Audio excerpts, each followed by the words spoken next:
గౌరవనీయులైనటువంటి సభాధ్యక్షులు,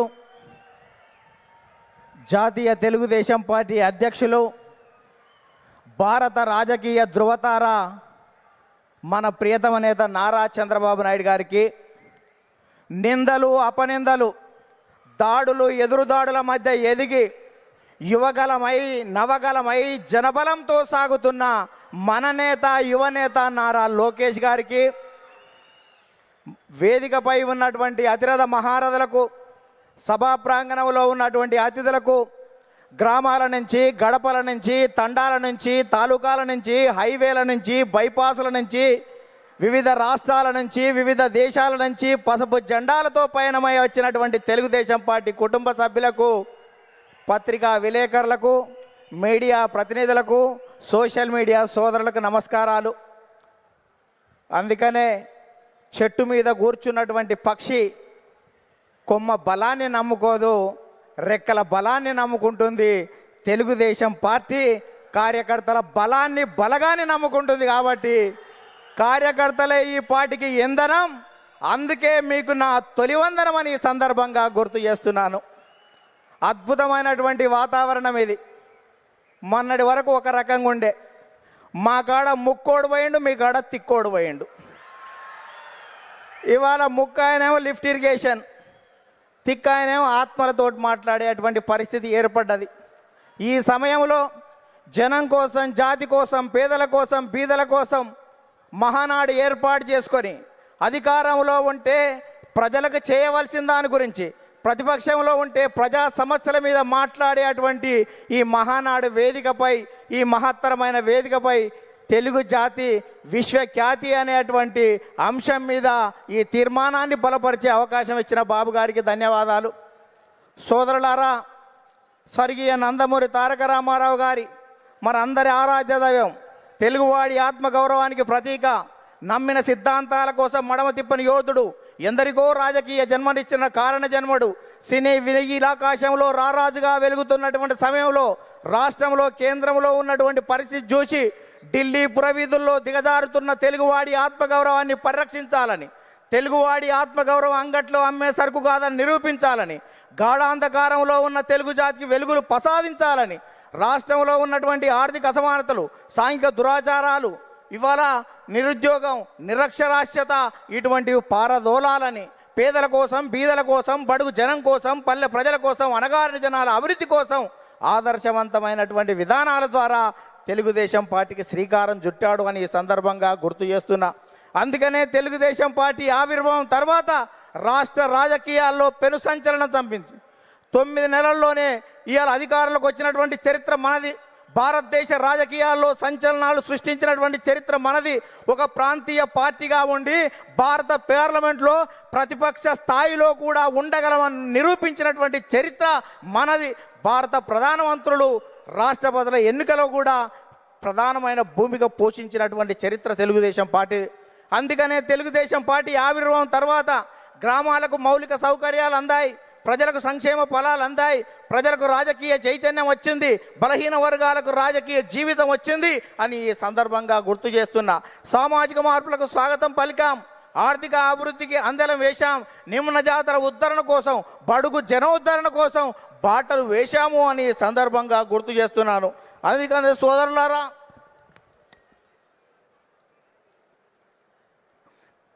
బడుగు జనోద్ధరణ కోసం బాటలు వేశాం.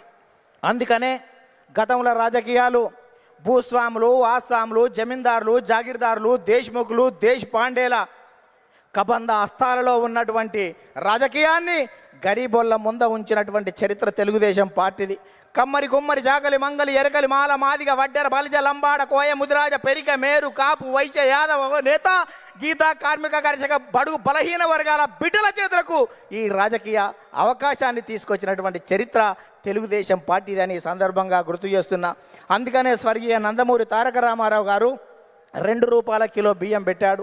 ఆ రోజు ఉన్నటువంటి తినేవాడికి తిండి, ఉండడానికి ఇల్లు, కట్టుకోవడానికి బట్టలు ఉండాలని 2 రూపాయల కిలో బియ్యం పెడితే 30 సంవత్సరాల క్రితం, 40 సంవత్సరాల క్రితం తెలుగుదేశం పార్టీ పెడితే ఈ దేశంలో ఆహారత భద్రత చట్టం మనం పెట్టిన దానికి 20 సంవత్సరాల తర్వాత ఆహారత భద్రత చట్టం వచ్చింది.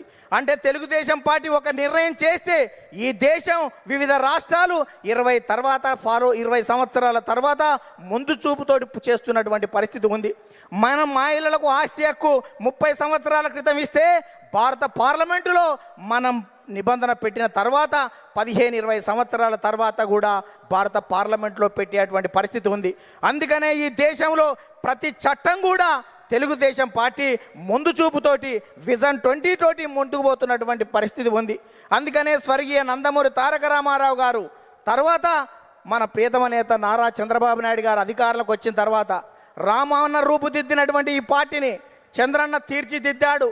అందుకనే విద్యకు ప్రాధాన్యత ఇవ్వాలనే ఉద్దేశంతో ఇవాళ సమైక్య రాష్ట్రంలో 23,000 పాఠశాలలు, 1,047 ఉర్దూ పాఠశాలలు, 40 రెసిడెన్షియల్ పాఠశాలలు, 4,352 అప్పర్ ప్రైమరీ స్కూళ్ళు, 906 ప్రైవేట్ జూనియర్ కళాశాలలు, 362 ప్రభుత్వ జూనియర్ కళాశాలలు, 131 ఇన్సెంటివ్ జూనియర్ కళాశాలలు, 1,295 డిగ్రీ కళాశాలలు, 275 బీఈడి, 276 ఎంసీఏ, 206 ఎంబీఏ, 188 ఇంజనీరింగ్ కాలేజీలు, ఇవాళ 26 మెడికల్ కాలేజీలు, 24 ఫిజియోథెరపీ కాలేజీలు ఏర్పాటు చేసి, 31 నర్సింగ్ కాలేజీలు ఏర్పాటు చేసి, 31 ఫార్మసీ కాలేజీలు ఏర్పాటు చేసి ఇవాళ 1,60,000 టీచర్ పోస్టు భర్తీలు చేసి, 60,000 విద్యా వాలంటీర్ల నియామకం చేసి, కిలోమీటర్కి ఒక ప్రాథమిక పాఠశాల, 3 కిలోమీటర్కి ఒక ఉన్నత పాఠశాల, మండలానికి ఒక జూనియర్ కళాశాల, రెవెన్యూ డివిజన్కి ఒక ఇంజనీరింగ్ కళాశాల, జిల్లాకు ఒక మెడికల్ కాలేజీ ఏర్పాటు చేసి 17% అక్షర శాతాన్ని పెంచి ప్రపంచవ్యాప్తంగా వస్తున్నటువంటి అవకాశాలని పునికి పుచ్చుకొని వెతికి పట్టుకునే దమ్మును, ధైర్యాన్ని, చైతన్యాన్ని, స్ఫూర్తి ఇచ్చినటువంటి చరిత్ర మన నారా చంద్రబాబు నాయుడు గారు దాన్ని ఈ సందర్భంగా గుర్తు చేస్తున్నా. అందుకనే యువత నేడు నారా అంటే రా అని పిలుస్తున్నటువంటి తరుణం ఆసన్నమైంది అని ఈ సందర్భంగా గుర్తు చేస్తున్నా. చంద్రబాబు నాయుడు గారు ఐటీ తేవడం వల్ల ఇన్ఫోసిస్ వచ్చింది, ఐఆర్డీఏ వచ్చింది, IIIT వచ్చింది, ఐఎస్బి వచ్చింది, ఐసిఐ వచ్చింది, నల్సార్ వచ్చింది, నేషనల్ ఇన్స్టిట్యూట్ ఆఫ్ కన్స్ట్రక్షన్ వచ్చింది, ఇటువంటి జినోమ్ వ్యాలీ వచ్చింది, ఔటర్ రింగ్ రోడ్ అంకురార్పణ చేశాం, ఇవాళ ఇంటర్నేషనల్ స్టేడియాలు కట్టాం, ఇంటర్నేషనల్ స్టేడియాలు, ఎయిర్పోర్ట్లు నిర్మాణం చేశాం. ఇవాళ హైదరాబాద్లో అనేక రకాలైనటువంటి అభివృద్ధితోటి ప్రపంచవ్యాప్తంగా ఉన్నటువంటి కంపెనీలు ఇవాళ హైదరాబాద్కు వచ్చాయి, తెలుగు రాష్ట్రాలకు వచ్చాయని ఈ సందర్భంగా గుర్తు చేస్తున్నా. తెలుగుదేశం పార్టీ ప్రపంచవ్యాప్తంగా ఉన్నటువంటి తెలుగు వాళ్ళ కోసమే పనిచేస్తుంది అని ఈ సందర్భంగా గుర్తు చేస్తున్నాను. తెలుగు రాష్ట్రాల అభివృద్ధికి అడుగులు నేర్పినటువంటి చరిత్ర తెలుగుదేశం పార్టీది. తెలుగు రాష్ట్రాలలో ప్రగతిని పరుగులు తీయించినటువంటి చరిత్ర ఇవాళ తెలుగుదేశం పార్టీదని ఈ సందర్భంగా గుర్తు చేస్తున్నాను.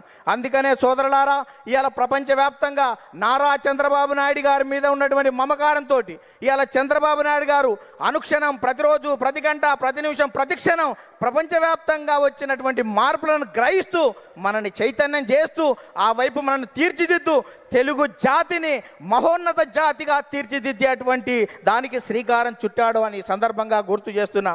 అందుకనే తెలుగుదేశం పార్టీ 20 సంవత్సరాల క్రితం చంద్రబాబు నాయుడు గారు జినోమ్ వ్యాలీ పెడితే కోవిడ్ టైంలో వ్యాక్సిన్ జినోమ్ వ్యాలీ నుంచి వచ్చి భారతదేశం మొత్తం ఇవాళ గర్వించదగ్గటువంటి వ్యాక్సిన్ 20 సంవత్సరాల క్రితం చంద్రబాబు నాయుడు గారు పెట్టిన జినోమ్ వ్యాలీలో తయారయ్యింది అంటే దేశం మొత్తం కూడా చంద్రబాబు నాయుడు గారికి ధన్యవాదాలు చెప్పవలసినటువంటి అవసరం ఉంది అని సందర్భంగా గుర్తు చేస్తున్నాను.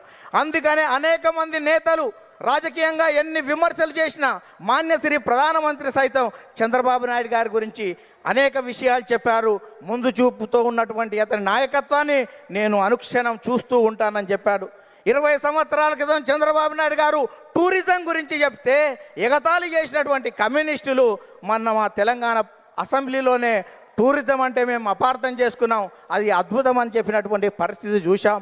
అందుకనే ఇవాళటువంటి తెలంగాణలో ఉన్నటువంటి కొన్ని శక్తులు మనం నిత్యం వ్యతిరేకించే వాళ్ళు అనేక సందర్భాల్లో కూడా మనం చేసినటువంటి చంద్రబాబు నాయుడు గారి జినోమ్ వ్యాలీ గురించి కానీ ఆర్థిక అభివృద్ధిని ఏ రకంగా ముందుకు తీసుకువెళ్ళాడనేటువంటి విషయం ఒప్పుకున్నటువంటి ఉంది.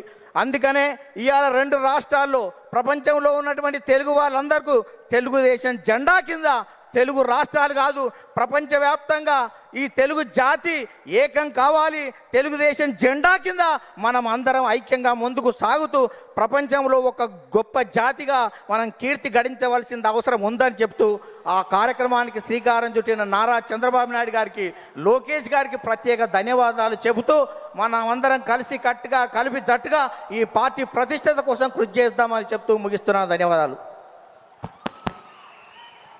థ్యాంక్ యూ నర్సిరెడ్డి గారు. రెండవ